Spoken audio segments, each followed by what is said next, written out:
Pessoal, bem-vindos aqui ao Instituto Ideia. Meu nome é Raíra Fortunato. Hoje eu estou aqui com a Cila. A Cila é vice-presidente do Instituto Ideia. E nós vamos conversar hoje sobre o lançamento de um livro em parceria com a CAMP, que é o Clube Associativo de Profissionais de Marketing Político. Esse lançamento vai acontecer agora no dia 5 de maio, às 7 da noite na ESPM em São Paulo. E vai falar sobre marketing político brasileiro. A Cila e o Maurício Moura, que também é o presidente do Instituto, vão falar sobre as inovações no processo eleitoral, né? Nas pesquisas eleitorais no Brasil. Cila, muito obrigada pelo convite para essa conversa. Muito feliz de estar aqui com você.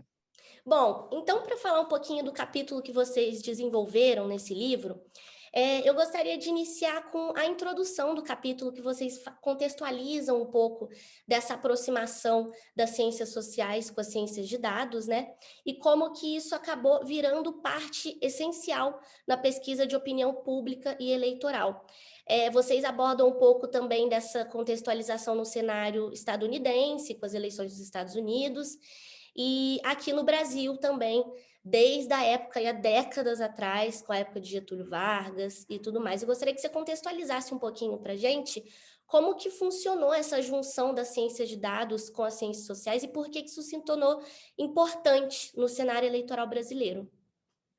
Então, a gente, enfim, acho que como tudo, né, no mundo contemporâneo, a gente recorre aí a computador, à internet, é uma informação que é muito mais rápida do que antigamente, né? Então, a gente procurou nesse capítulo, que chama Inovação em Pesquisa Eleitoral, que eu fiz em parceria com o Dr. Maurício Moura, nosso sócio, fundador e presidente do IDEA, a gente contextualizou um pouco assim, da onde que vem, né, quer dizer, essa curiosidade, essa necessidade de saber o que as pessoas pensam, né, especialmente na opinião pública, então o que pensam de governo, o que pensam de processo eleitoral, e que vem lá dos faraós no Egito. Eles já faziam censos, não porque fossem democráticos, evidentemente, mas porque provavelmente queriam controlar melhor, né, né, quem estava ali, o que pensava e que idade tinha, e por aí afora, né, porque era um censo, até os dias atuais, né, passando ali, como você falou, Estados Unidos foi muito importante nesse processo,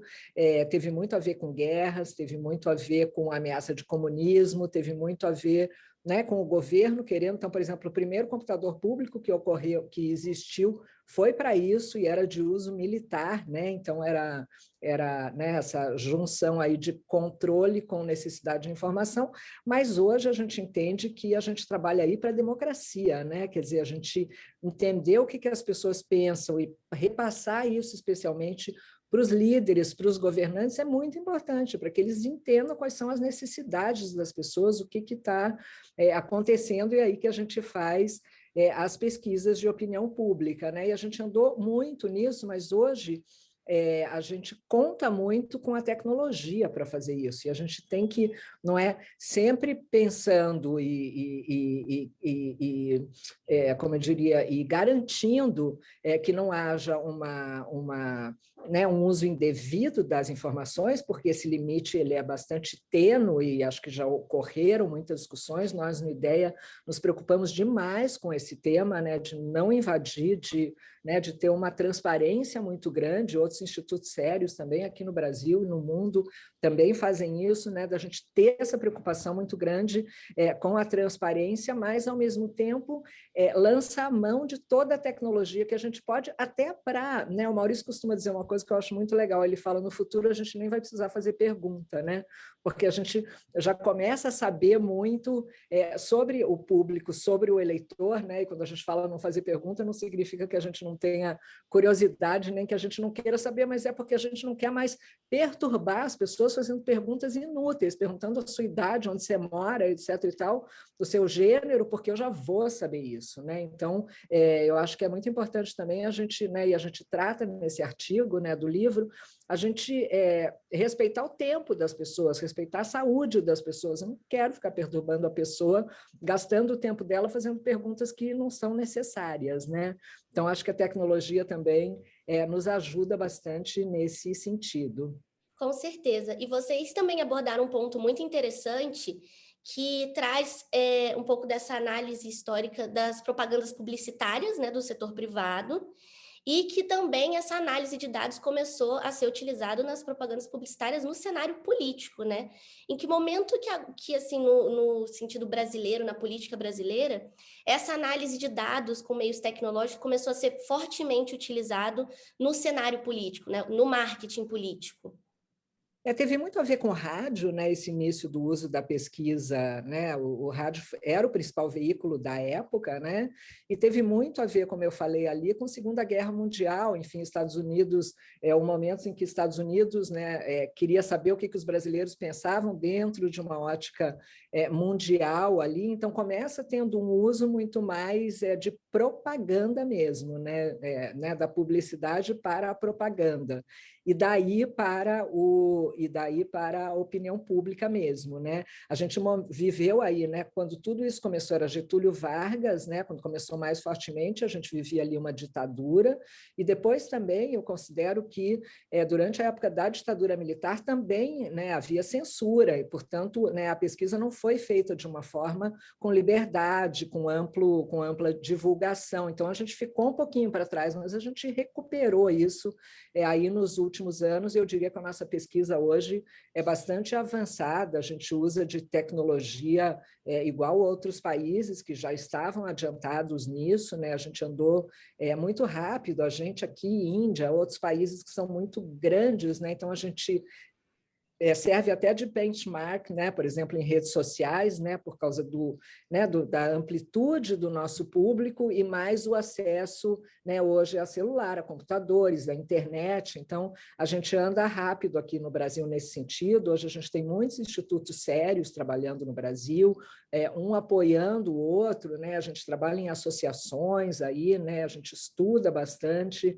Então, eu diria que a pesquisa hoje no Brasil ela está muito madura, e a gente fala também no artigo de um assunto importante, né, que é o agregador, né, como você agrega informações, porque existe muito essa discussão, o instituto tal diz tal coisa, o outro instituto, né, as pessoas ficam confusas, né? Por quê? Porque cada instituto tem a sua metodologia, cada instituto sai com um questionário num determinado momento, né? Às vezes a pesquisa nacional, às vezes são pesquisas estaduais, às vezes a ponderação, enfim, tem diferenças. Então, quando a gente agrega, né, e agrega não significa ter uma média das pesquisas, agrega significa a gente colocar todas as pesquisas públicas que estão disponíveis de todos os institutos sérios, e a gente fazer com que as curvas de opinião, né, de resultados, elas fiquem mais fáceis de leitura. A gente harmoniza essas informações, né, harmoniza as curvas. Então, a gente acha muito importante também lançar mão disso, né, quer dizer, olhar todas as pesquisas e, né, para não ficar essa discussão de, né, porque acho que as pessoas também, quando a gente fala especialmente de corrida eleitoral, né, como as pessoas são muito, às vezes, apaixonadas, né, pelo seu candidato ou por um lado da história, já ficam desconfiando, eu nunca fui perguntado por um instituto de pesquisa, tudo isso é invenção. Não é, né, gente? A gente trabalha sobre a legislação, aí é tudo muito sério, muito comprometido, existe margem de erro? Óbvio que existe margem de erro.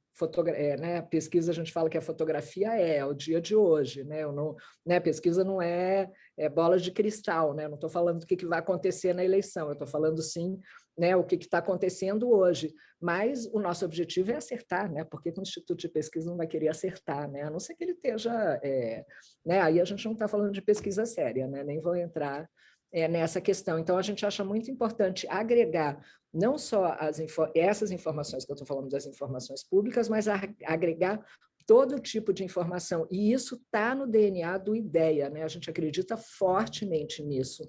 No IDEA, tanto é que a gente faz monitoramento de rede social, a gente usa pesquisa qualitativa. A pesquisa qualitativa hoje no IDEA, a gente está usando depois da pandemia de uma forma muito no final, né? Quando você tem um problema, você precisa superar esse problema, e aí se encontra, né, nesse caso, uma solução melhor, né? Porque antigamente, para quem não está familiarizado, a pesquisa qualitativa é aquela que você coloca numa sala de 6 a 10, normalmente 10, 12 pessoas, normalmente 10 pessoas para discutirem um tema, e aí você entende mais o sentimento das pessoas a respeito daquele assunto. Então, não é aquela pesquisa quantitativa que a gente chama, que é de você acha isso, você acha aquilo, qual dos candidatos você quer votar, e aí você soma tudo isso e aí você tem os percentuais. Na qualitativa você não tem nada disso.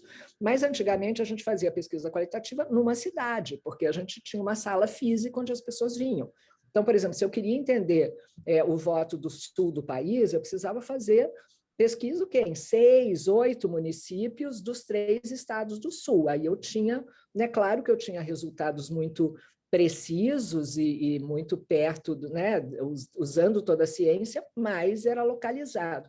Agora, eu consigo, por causa da pandemia, por esse jeito que a gente criou, a gente faz as pesquisas qualitativas numa sala como se fosse um Zoom. E aí eu consigo ter uma pessoa de Salvador, outra do interior do Piauí, outra do interior do Rio Grande do Sul. Enfim, eu consigo fazer esses grupos. Eu quero ouvir mulheres do Brasil, então jovens, mulheres de 18 a 24 anos no Brasil. Eu consigo pegar de vários estados, de vários estratos sociais, então a gente assim ampliou muito, né? E aí a gente fala bastante disso no artigo, né? Como é que o uso de tudo isso com a tecnologia hoje nos faz ter resultados mais interessantes, né? E mais rápidos, né? Porque a gente também não tem tempo para perder hoje, né? É tudo muito rápido, a informação. Imagina, numa campanha eleitoral, a pessoa, né, as coordenações das campanhas têm que tomar decisões muito rápidas, não podem ir para a rua com aquele questionário que vai demorar uma semana para voltar e para tabular, já foi, né, gente? Então, a gente também se adapta aos tempos, né? E como você mesma disse, hoje em dia a tecnologia ela é uma ferramenta assim essencial na pesquisa, tanto na pesquisa qualitativa quanto até na obtenção mesmo de dados quantitativos. A tecnologia que a gente usa hoje abrange muito mais, né? Como você falou, da parte de achar grupos focais, encontrar pessoas de diversas regiões do Brasil, até a forma mais prática e com custo-benefício melhor nesse sentido, né? Porque você consegue abranger mais e não precisar de uma mão de obra, digamos assim, no mundo físico, de ter que ficar viajando, de ter que ficar indo para lá e para cá. É muito mais fácil você utilizar meios tecnológicos. E a questão do agregador também que você falou, que é muito importante, que é justamente agregar métodos de pesquisas diferentes para conseguir um resultado com uma melhor qualidade, né? E no artigo vocês citam que tem 4 passos assim importantes para essa inovação de análise política de opinião pública, que foi justamente assumir que não existe o melhor método, então cada método é complementar ao outro, né? Em segundo, agregar os resultados de diferentes métodos para chegar a uma conclusão mais eficiente, mais eficaz. O terceiro, encontrar métodos que dialoguem com o que hoje em dia a gente mais utiliza, que são os telefones celulares. Então, hoje em dia não existe ninguém que não consiga, que não tenha tanto acesso à informação assim através do telefone, né? A gente usa praticamente tudo, para conversar, para obter informações, para realizar pesquisas. E o último passo são as redes sociais, né? Que é tentar obter essas informações de opinião pública sem invadir a privacidade dos usuários, que é uma coisa que vocês citaram que realmente é extremamente importante, ainda mais hoje no mundo de rede social, onde a gente tem robôs e fake news e etc. Então, eu gostaria que você passasse um pouquinho por essa análise também de como que você acha que as redes sociais hoje podem ser um aliado importante, até porque, como você citou também, no Instituto Ideia, a gente utiliza muito monitoramento de redes sociais para a gente entender o comportamento dos usuários, né? E o que você acha assim, de mais interessante nessa exploração das redes sociais para entender a opinião pública? Eu acho que a gente não pode desperdiçar essa informação, né? Porque a gente imagina que a grande maioria da população está nas redes sociais e está exprimindo o que pensa ali, abertamente, sem que nem a gente peça, né? Nem que a gente pergunte. Então, é um dado muito importante, mas a gente toma muito cuidado por conta do que você falou aí, dos robôs, dos bots, para não ter um entendimento errado da rede social, porque a gente vive hoje em bolhas, né? Então, às vezes, se você é de uma determinada bolha, a sua impressão é que todo mundo está falando daquele assunto e está falando né, a gente teve aqui no final de semana as manifestações, por exemplo, do 1º de maio. Você entrava no domingo, no próprio domingo, no início desta semana, você entrava numa rede bolsonarista, você só via que no evento do 1º de maio, no Pacaembu, onde estava o Lula, não tinha gente. Você entrava numa rede mais de esquerda, progressista, petista, você só via que em Brasília não tinha tanta gente, que na Avenida Paulista não foi tão grande. Então, se você está numa das bolhas, você acredita piamente que a outra manifestação foi um sucesso e que só do seu opositor foi um fracasso, né?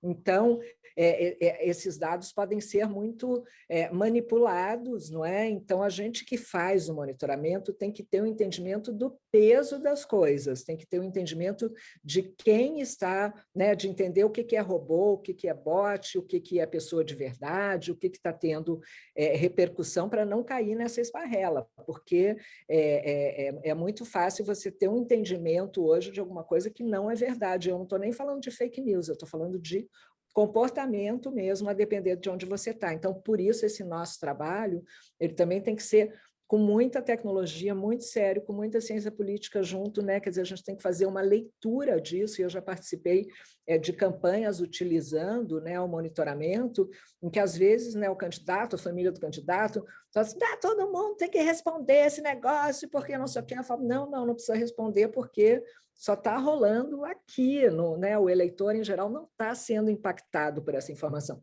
ou vice-versa, né? Então, para quem faz campanha, é muito importante ter esse entendimento e ter um bom monitoramento, né, não só com máquina, mas com inteligência, né, com leitura do que é isso, né? E aproveitando aqui que a gente está falando de tecnologia, no artigo também a gente fala do aplicativo, que é o Opinion, que a gente utiliza muito e que é muito interessante para você ter o entendimento de opinião pública. Ele não é usado para pesquisa especificamente só, ele é utilizado para microtarefas, inclusive na área social, mas ele serve muito para pesquisa e eu já utilizei o Opinion em campanhas e é muito bacana, porque você consegue ter em tempo real ali a opinião das pessoas a respeito, por exemplo, você está assistindo um debate, qual é a opinião das pessoas, grandes momentos, por exemplo, sei lá, quando o Lula foi preso, por exemplo, na campanha de 2018, né? A gente acompanhou o Jornal Nacional daquele momento para entender qual era a repercussão daquilo, né? Como é que aquele eleitor que era do Lula ia se comportar diante daquele fato. Então, você tem aquilo muito rápido, mas ele tem também uma capacidade, né? A gente usa ali a antropologia digital, a gente usa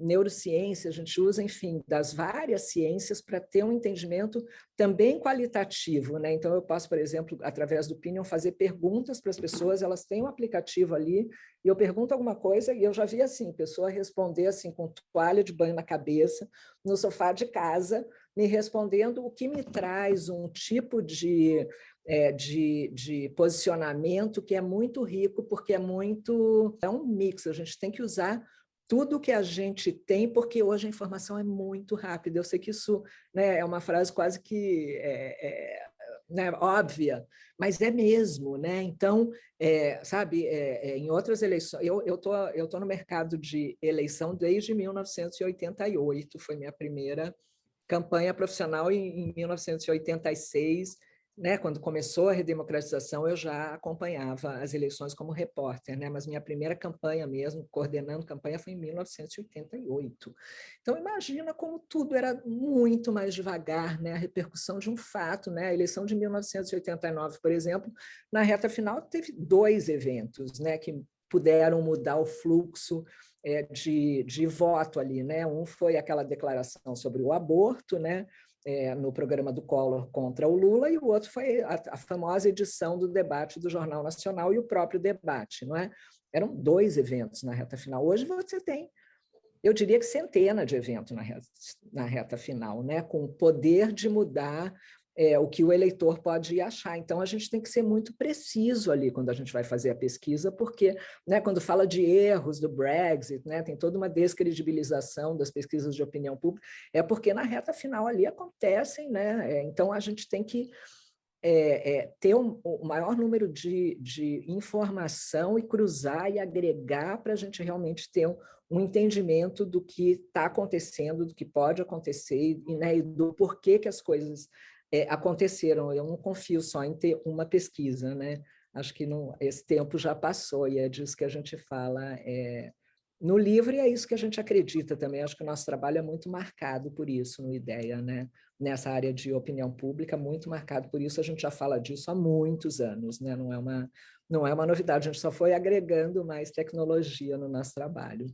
Com certeza. E para finalizar a nossa conversa, baseado nessa sua longa carreira aí no cenário eleitoral, você deve ter visto muitas mudanças, né, nas ferramentas de utilização de dados e de análise de dados, e hoje em dia a gente tem as redes sociais e as tecnologias como ferramentas essenciais. Como você analisaria que seria assim o principal desafio hoje para o cenário eleitoral baseado nessa junção de opinião pública com a ciência de dados, né? Porque a gente percebe que hoje em dia, por mais que tenha muita informação no mercado eleitoral e no mercado de pesquisa, existe também uma desacreditação por parte da população, dada essa avalanche de fake news que tem acontecido, né? Então, como você imagina que vai ser agora o cenário eleitoral baseado nessa junção da análise de dados, da ciência de dados, com as pesquisas eleitorais? Isso vai vai ajudar, vai trazer mais a população para perto? Teremos obstáculos como, por exemplo, a fake news e os bots, né, em perfis falsos aí. A gente vai analisar uma possível manipulação aí nas redes, a gente vai ter que ter cuidado com isso? Como é que você enxerga esse cenário eleitoral desse ano aqui no Brasil, utilizando essas tecnologias? Olha, eu adoraria trazer boas notícias, até porque eu sou uma pessoa bem de boas notícias, mas não está fácil, né? Acho que é uma eleição, a gente vê hoje, né? A gente já vê quando a gente examina os dados aí que as pessoas estão muito engajadas com seus candidatos, já, né? Com os dois principais candidatos aqui no Brasil. A gente percebe isso no resultado que a gente tem ali na pesquisa espontânea, né? A pesquisa espontânea é aquela que você não mostra uma lista de candidatos para o eleitor, para o perguntado na pesquisa, né? Você só pergunta em quem você vai votar e o nome que aparece na cabeça dele, ele fala. Isso significa um eleitor já engajado, um eleitor já bastante posicionado, né? E a gente nunca teve um resultado de espontânea tão grande, a gente tem mais de 57%, mais de 50%, e chegando lá a 57% de eleitores que já conseguem dar uma resposta para essa pergunta espontânea. Isso é muito maior, mas muito, muito maior do que a gente já teve em qualquer eleição. Então, eu vejo uma campanha de pouca construção, de pouca troca, porque se os eleitores já saem posicionados, é difícil ouvir o outro, né? Então, quando você pensa em eleição, você pensa em debate, você pensa em... né? E eu não vejo muito espaço para isso, até porque a gente vai ter aqui, né, uma situação que nunca tivemos, né? Um ex-presidente muito conhecido, que já foi presidente por 8 anos, que tem uma história com o Brasil, que está lá na cédula eleitoral praticamente, né? Ele ou o partido dele, desde 89, desde 1989, a primeira eleição presidencial depois da redemocratização, e um atual presidente que por si só já é conhecido, né? Então, eu acho que vai ser uma eleição muito polarizada, muito difícil. Eu não consigo ainda avaliar com certeza qual vai ser o papel das fake news, até porque, como os dois candidatos já são muito conhecidos, é difícil inventar muita coisa a respeito deles, não é? Né? Acho que você pode maximizar algumas coisas para o seu público ficar animado, emocionado e engajado com aquilo. Agora, você inventar alguma coisa, acho pouco... não sei se vai ter muita efetividade nessa campanha aqui no Brasil, né? Mas acho que vai, de qualquer forma, ter muito boato, e eu tenho muita preocupação que a gente...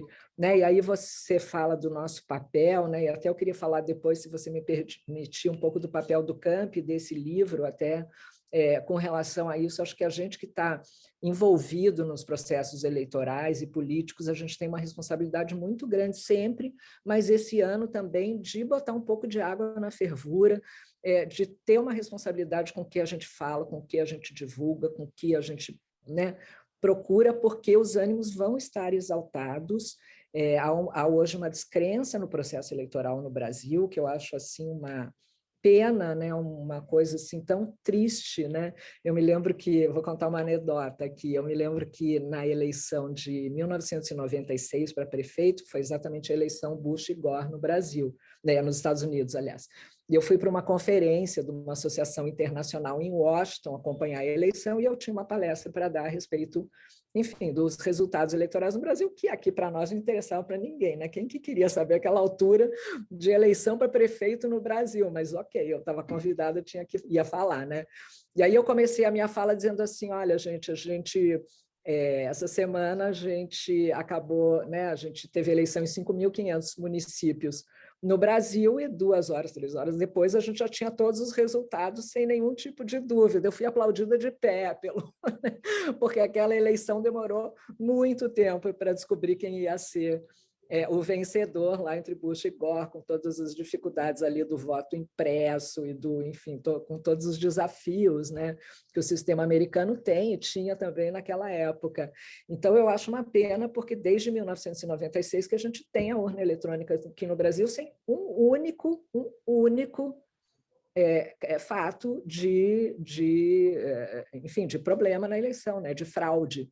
Então, o que está acontecendo hoje eu acho muito triste, não é? Porque né, não é só o problema de você, né, você não acreditando no resultado, você passa a desacreditar as instituições, você passa a se sentir perseguido pelo sistema, e daí para você partir para um momento de violência ou de extrema frustração, é muito rápido, né? Então, eu acho muito triste, né? Basicamente triste, e acho que a gente tem, sim, uma responsabilidade, sendo profissionais, né, sérios, de trazer essa bola sempre para o meio do campo e poder discutir as coisas com alguma consciência mesmo, né?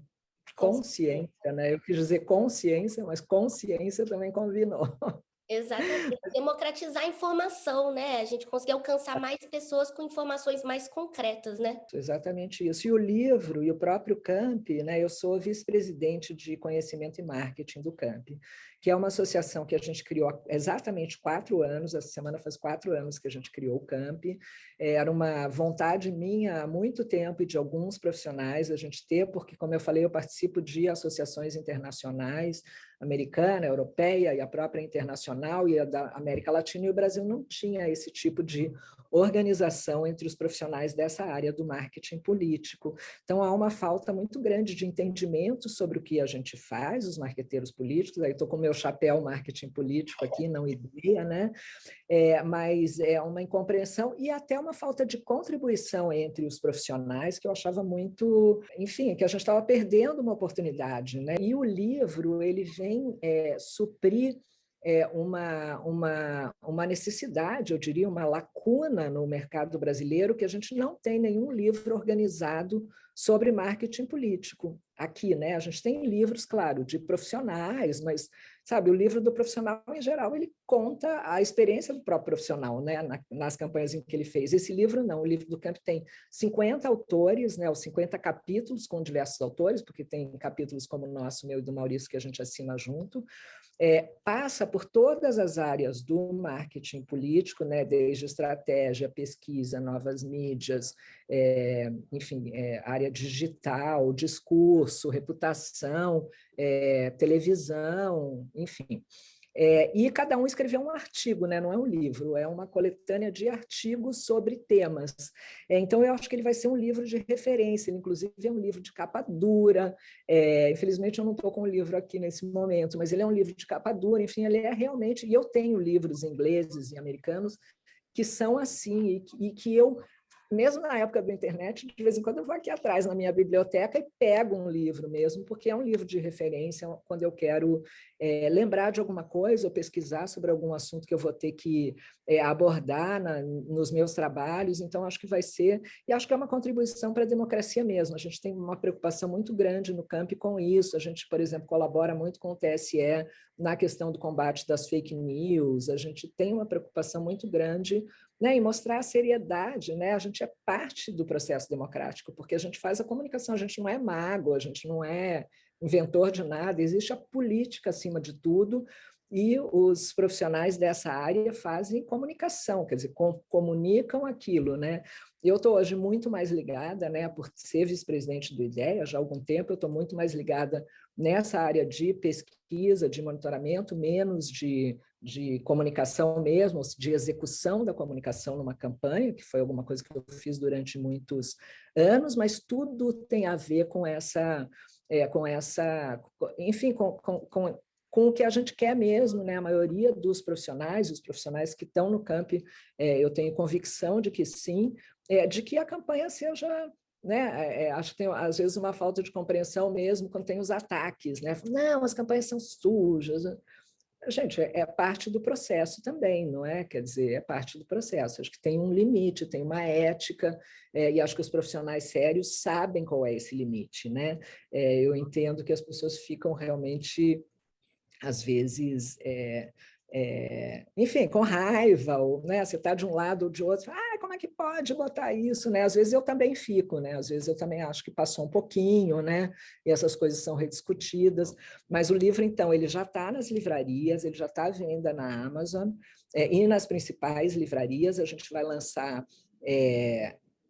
né, quinta-feira, hoje, na ESPM, às 7h da noite, a gente vai ter uma pequena conversa lá também, e depois nós vamos ter lançamentos em vários estados, a começar por Brasília, provavelmente vai ser no dia 11, em Congresso Nacional, espero que sim, a gente só está esperando uma confirmaçãozinha lá, se mudar alguma coisa eu aviso, e em vários estados, porque né, os nossos associados estão nos vários estados do Brasil, né? A gente está espalhado nos vários estados, então vão ter lançamentos nesses estados, e eu acho que vai ser uma oportunidade de uma discussão boa a respeito das técnicas, né, né, de tudo isso que é feito no marketing político e na opinião pública, né?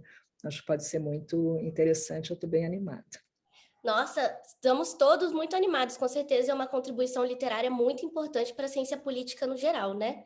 E para confirmar para vocês, esse lançamento, a gente vai deixar o link aqui embaixo, caso vocês queiram participar, é só se inscrever nesse link, e aí vocês podem comparecer ao lançamento que vai ter na SPM, e seguir a gente nas redes sociais, tanto do Camp quanto do Instituto Ideia, que lá também a gente vai estar sempre confirmando e compartilhando com vocês as informações sobre o lançamento e os eventos. Sila, eu gostaria muito de agradecer você por essa conversa, e boa sorte, bom lançamento do livro aí, e vai ser um sucesso com certeza.